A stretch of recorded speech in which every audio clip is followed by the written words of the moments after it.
Pour l'instant, moi, je n'ai vu aucune trace de gestion du pouvoir de ce phénomène.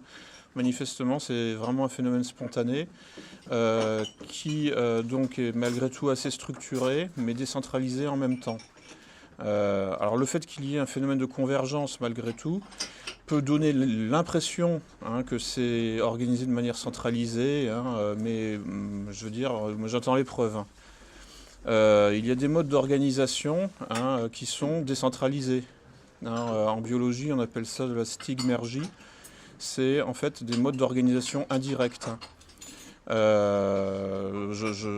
renvoie les gens en fait à regarder sur Google, taper le terme stigmergie.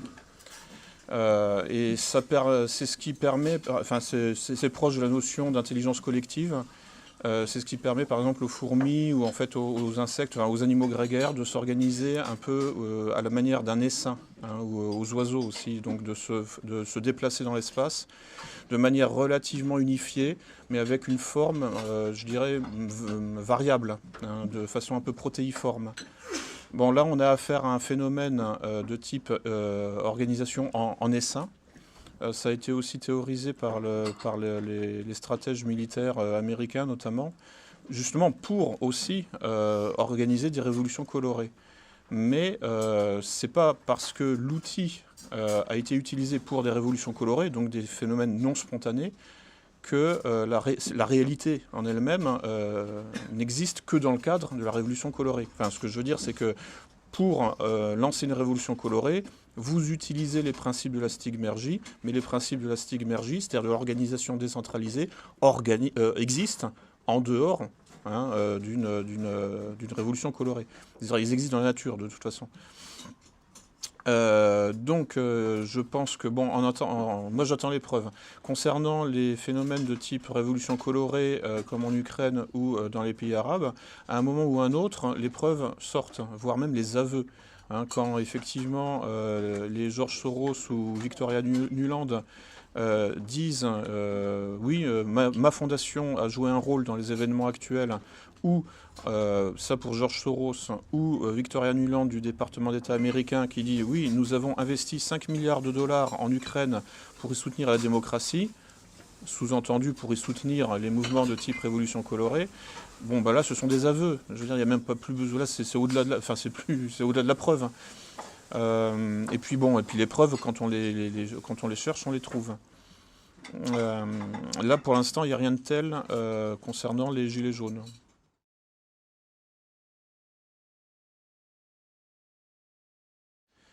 Alors l'issue, à mon avis, ça va se pérenniser dans le temps. Ça va devenir comme une espèce de mouvement de mode. Et d'ailleurs, c'est ce qu'il faut que ça devienne, puisque, bon, en quelque sorte, la possibilité du putsch rapide et violent est déjà dépassée, je pense. Je pense que c'était soit samedi dernier, soit le samedi d'avant. Il y a quand même manifestement des tendances. On va voir ce qui va se passer avec la déclaration de Macron, là, qui doit être en ce moment d'ailleurs. Là, je lui fais concurrence un peu. Mais bon, la concurrence du pauvre, quoi. Puisque je parle à 8h10, là, quand je vois l'horloge. Bref, alors, évidemment, il va essayer de diviser le mouvement. Il y aura probablement au moins 10% des gilets jaunes qui vont dire oui, bon, ça nous va. Donc, on arrête. Voilà. De toute façon, c'est la stratégie appliquée, sachant que en fait, ce qu'il va promettre aujourd'hui, de toute façon, sera appliqué dans un an ou en fin de mandat, quand il n'y aura plus rien à perdre. Puisque là, de toute façon, il est clair qu'il ne fera pas de mandat, mais en revanche, il peut le terminer. Et donc, dans la quatrième année, enfin dans la dernière année, il peut très bien revenir sur un certain nombre de choses qui auront été donc laissées de côté pour l'instant et qui seront par contre effectivement appliquées dans la dernière année du mandat présidentiel.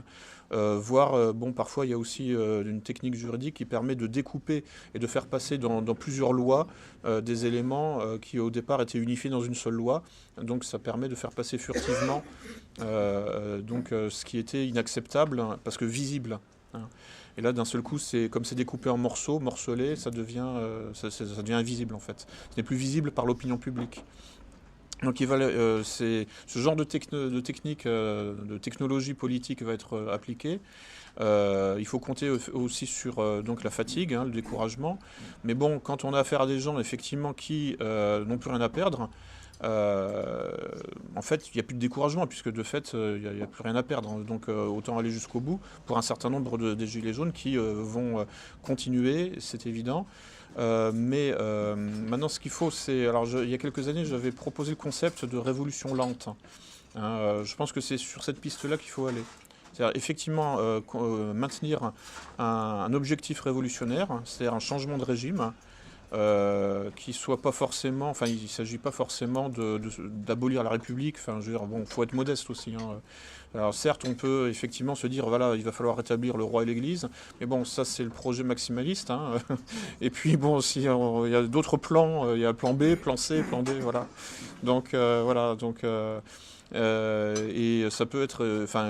après, il y a des revendications, je dirais, moins ambitieuses, hein, qui peuvent être malgré tout réalisées, mais sur le long terme. Mais avec une optique effectivement révolutionnaire, au sens où il va falloir vraiment changer les choses de fond en comble, mais étalée. Hein, donc pour ça, je parle de révolution lente. J'ai repris ça... En fait, l'intuition de cette notion, de cette idée, m'a été fournie par la notion de transformation silencieuse dans le taoïsme. Voilà. Donc c'est en fait en gros des transformations infinitésimales, hein, qui s'additionnent, et à un moment il y a des effets il y a des seuils, hein, donc des effets de bascule, malgré tout. Parce que bon, la révolution, c'est toujours quand il y a effectivement un avant et un après. Bon, là, l'idée de révolution lente, c'est qu'on ne perçoive pas véritablement l'avant et l'après, mais malgré tout, hein, quand on compare à plusieurs années de distance, on voit une différence. Le pouvoir lui-même utilise ça, hein, il compte là-dessus pour modifier les mentalités, c'est de l'ingénierie sociale. Oui, mais là, c'est trop grave. C'est trop grave, c'est trop profond. Oui, non, mais... La France est en insurrection. La France est en insurrection, c'est trop violent cette fois-ci. La chose lente, ce n'est pas possible actuellement. C'est trop violent. Trop violent, ça ne peut que s'accentuer. Oui, mais je trouve que c'est... malheureusement. Non, mais probable, peut-être, je ne sais pas. Mais je trouve que là, le niveau d'insurrection n'est pas encore assez élevé. Oui, c'est pour ça. Mais pas en banlieue, les malaises, tous les corps socio-professionnels sont en grave malaise. Oui. C'est l'insurrection qui arrive, jusqu'à la guerre civile. On a les prophéties là-dessus, c'est un autre sujet, on n'en parle pas. Mais on y va en premier, c'est obligé. C'est obligé pour le gars. Malheureusement, ça va être ça. On va poursuivre. Ça va être ça. Vous parlez d'un après. Quel après peut-il y avoir s'il y a lieu la signature du pacte mondial la signature pour en sortir. Hein. Apparemment, disent que c'est... voudrait mieux ne pas y rentrer. Que... D'accord, mais bon, tout ce qui a été signé peut être contre-signé. Enfin, je veux dire, en fait, tout ce qui est fait de main d'homme peut être défait. Je veux dire, en fait, c'est comme le mariage homo, entre guillemets. En fait, bon, on peut l'abolir. Hein, je veux dire. Enfin, s'il a été vraiment voté, d'ailleurs. Parce que, bon, du fait qu'il y a eu des fraudes électorales pendant le processus de vote, en réalité, il n'est pas voté. Mais bon, et concernant le pacte sur les migrations, bon, ben voilà. Mondial, hein, le pacte mondial oui, je sais, oui. Qui doit être signé cette semaine. C'est fait. Enfin, en fait, il n'a pas été signé là techniquement. Je sais plus. Il y a plusieurs. Enfin, c'est une procédure juridique en plusieurs parties. Il va être vraiment signé définitivement un peu plus tard, là, le 15. Oui, c'est ça. Oui, le 17, voilà. C'est ce que j'ai entendu. Voilà. Mais bon, là, il y a des pays qui ont dit nous, on se retire de ça. Voilà. Mais il n'y a que nous. Il n'y a que nous. Il n'y a que la France et l'Allemagne. En Europe de l'Ouest. Tous les autres pays. On doit continuer. Les autres pays, non. Les autres pays refusent. Ouais, enfin, il y a, je sais pas, une vingtaine de pays, je crois, enfin une quinzaine de pays qui soit refusent, soit effectivement disent on va négocier, ça voilà. En tout, bon, mais on s'en fiche. Enfin, je veux dire, ce qui a été signé par un représentant politique peut être annulé, aboli par le représentant politique d'après. C'est pas gênant. Rien n'est définitif dans ce domaine-là. Dans ce domaine-là, rien n'est définitif. On peut rentrer dans l'UE, on peut en ressortir. On en ressortira de toute façon, de la même manière que nous sortirons du pacte mondial sur l'immigration. on en sortira. Parce que même si, enfin voilà, parce que c'est comme ça, voilà. C'est la gouvernance mondiale qui est derrière. C'est la gouvernance. Oui, bien sûr, oui.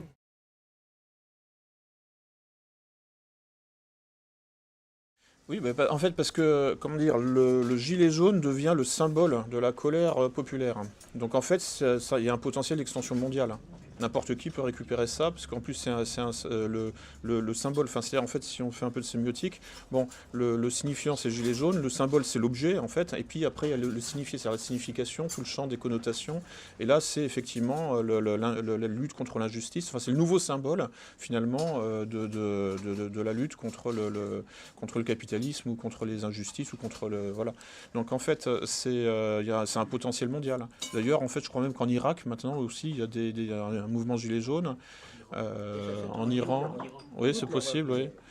Et enfin, alors là, en Iran, il faut se poser la question si c'est pas effectivement manipulé par la CIA ou par le Mossad, parce que je veux dire, là, c'est vraiment l'Iran, c'est un point de focalisation du mondialisme, enfin, je veux dire, qui est bon, quand même plutôt anti-iranien. Oui, mais après, ils sont plutôt quand même sur anti-sionistes et anti-américains quand même.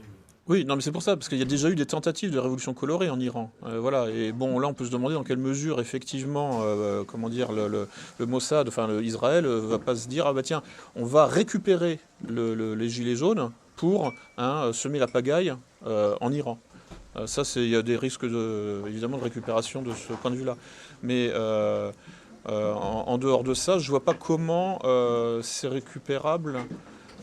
Comment dire, en France ou en Europe de l'Ouest, parce que bon, c'est quelque part, enfin, je veux dire, c'est trop vague en quelque sorte. Enfin, je veux dire, il ne s'agit pas de faire. Enfin, quand on regarde les revendications là, dans les révolutions colorées, c'est toujours dirigé contre, par exemple, contre Poutine, ou, enfin, en général, c'est toujours ça en fait, ou contre comment dire ça. Enfin, en fait, c'est des objectifs. Comment dire, qui sentent enfin, on sent l'arnaque derrière. Il y a toujours, par exemple, le dernier mouvement de ce type-là qu'on a eu en France, c'était Nuit debout. Bon, bah, qu'est-ce qu'on avait en première ligne? On avait les véganes, enfin, les végétariens, les femmes battues, les LGBT. Enfin, bon, enfin, voilà, c'est bon.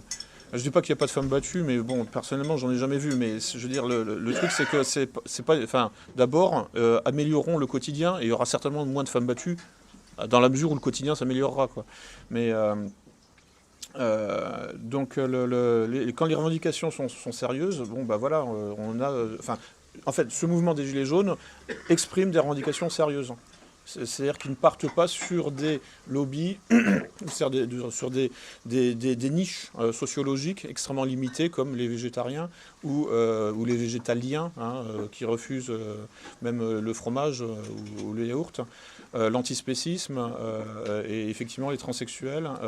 Bon, tout ça, ça concerne 0,001% de la population.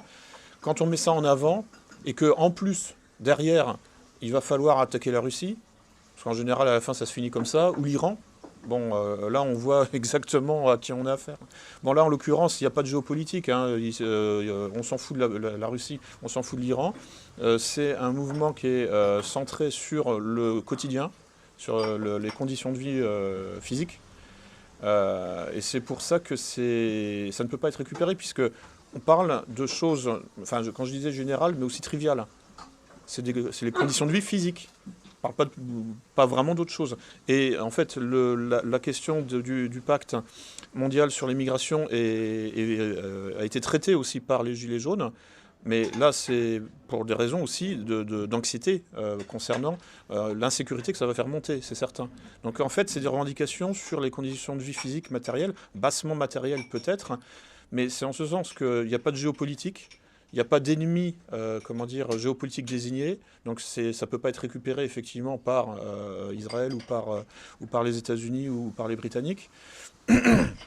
C'est trop simple pour être récupéré, enfin, et récupérable. C'est trop simple, c'est trop trivial. Et c'est en ce sens que ça a de l'avenir forcément, puisque bon, les conditions de vie matérielles ne cessent de se dégrader en Europe occidentale, enfin dans le monde occidental. Effectivement, alors bon, ce message-là a été envoyé aux États-Unis et c'est passé par l'oreille de Trump, qui a bien compris qu'effectivement, les États-Unis étaient au bord de la guerre civile dans la mesure où les conditions de vie matérielles des Américains ne cessaient de se dégrader. Trump a gagné, non pas pour des questions raciales, bien que la question raciale ait à faire avec la question sociale, les ghettos ethniques, etc. Bon, ça a directement à voir avec aussi la question socio-économique. Mais Trump a gagné parce que les États-Unis étaient en voie de clochardisation. Voilà, essentiellement. Et c'est ce qui nous attend aussi. Nous sommes en voie de clochardisation. Donc, soit la plainte, l'angoisse a un débouché dans les urnes, soit elle a un débouché violent. Dans les urnes, c'est-à-dire dans le champ institutionnel. Soit, en fait, les institutions, c'est comme un tamis, quoi. Enfin, et puis ça permet de rationaliser, ça permet de canaliser. Bon, manifestement, les partis sont trop décrédibilisés pour devenir le réceptacle de cette souffrance populaire. Donc, ça va péter, forcément.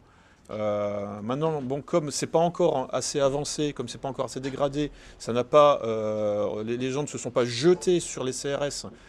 Il y a encore une espèce de distance, une espèce d'anxiété. Enfin bon, là on a vu effectivement malgré tout des manifestants qui attaquaient, mais ça peut aller plus loin.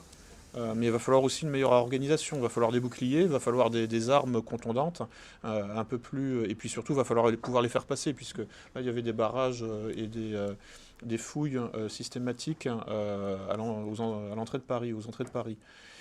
Ce qui peut peut-être freiner, si vous voulez, c'est que dans mes informations, il y a, disons, une fraternisation beaucoup en province entre la gendarmerie, la police et les gilets jaunes. Oui. Beaucoup. Et même, ça s'est passé dans Paris. Il y a une grande fraternisation. Et là, c'est grand pour le gouvernement, ça. De toute façon, dans 15 jours, 3 semaines, un mois maximum, il est obligé de dissoudre l'Assemblée nationale. C'est ce qui va le sauver, comme De Gaulle en mai 68. Il faut qu'il dissoudre. Obligé. Et en fait, non, mais ça, effectivement, alors ça, c'est un paramètre qu'il ne faut surtout pas oublier. Effectivement, j'étais en train de l'oublier. C'est que. Non, mais tout à fait, ouais. Ouais. Et ça, c'est ce que précisément le pouvoir veut éviter. C'est comme les fraternisations en 14-18 d'une tranchée à l'autre. Voilà. Alors ça, non, il faut que les Allemands et les Français continuent à se foutre sur la gueule parce que ça intéresse la City, ça intéresse Wall Street, et voilà.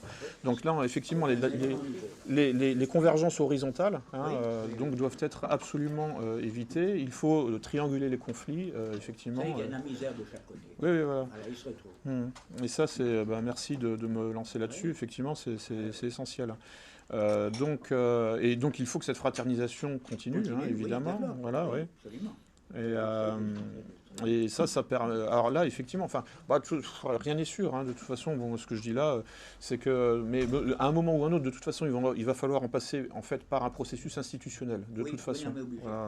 Voilà. Après n'importe quel putsch, il y a des élections de toute façon, histoire de légitimer le résultat du putsch. Parce que là, c'est trop grave, c'est en profondeur. C'est beaucoup d'artisans. Vous savez qu'en majorité, c'est des artisans. Des indépendants artisans, puisque les syndicats sont nuls et non avenus, ils ont été dépassés. Donc c'est général dans toutes les professions, cette révolte. Les syndicats même travaillent. Ah ben oui, ils prennent le train là. Bon, c'est sûr, ils sont dépassés. Ouais.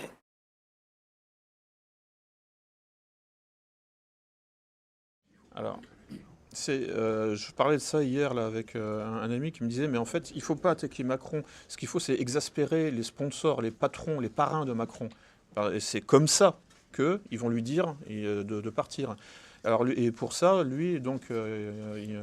pour lui, sa stratégie, c'est de continuer à casser, notamment sur les Champs-Élysées, parce que ça emmerde le Qatar, ça emmerde toute la bourgeoisie cosmopolite qui s'est emparée justement des beaux quartiers. Et il y a évidemment les hôtels, là sont en déficit complet. Le tourisme, ça va se casser la figure. Donc en fait, ce qu'il faut, c'est aggraver la guerre économique.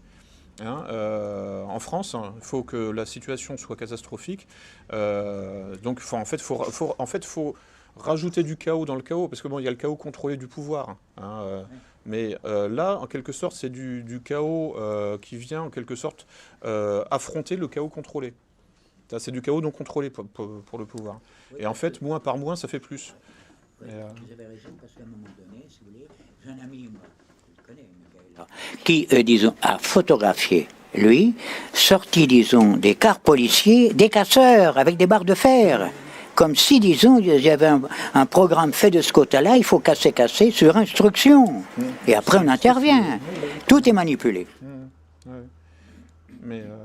Mais là, je pense que en l'occurrence, là, il faut casser, mais dans un cadre, dans un périmètre.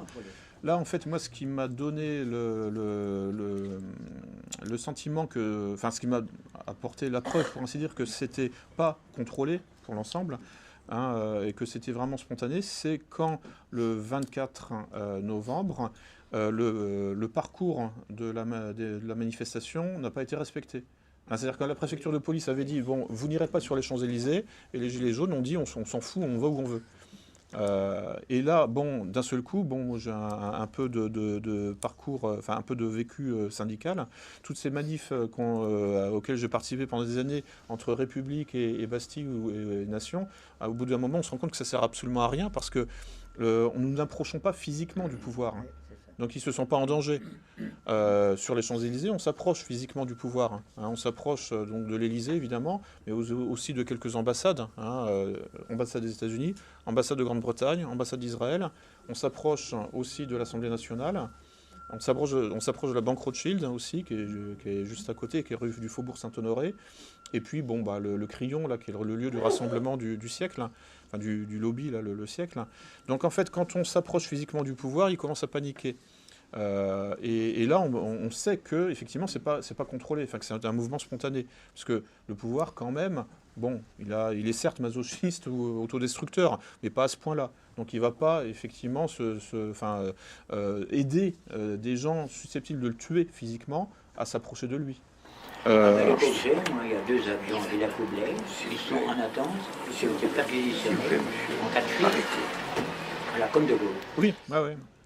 Mais si tel est le cas, effectivement, c'est bien la preuve qu'effectivement Macron a peur et que effectivement ce mouvement est spontané et n'est pas sous contrôle. Donc, ouais.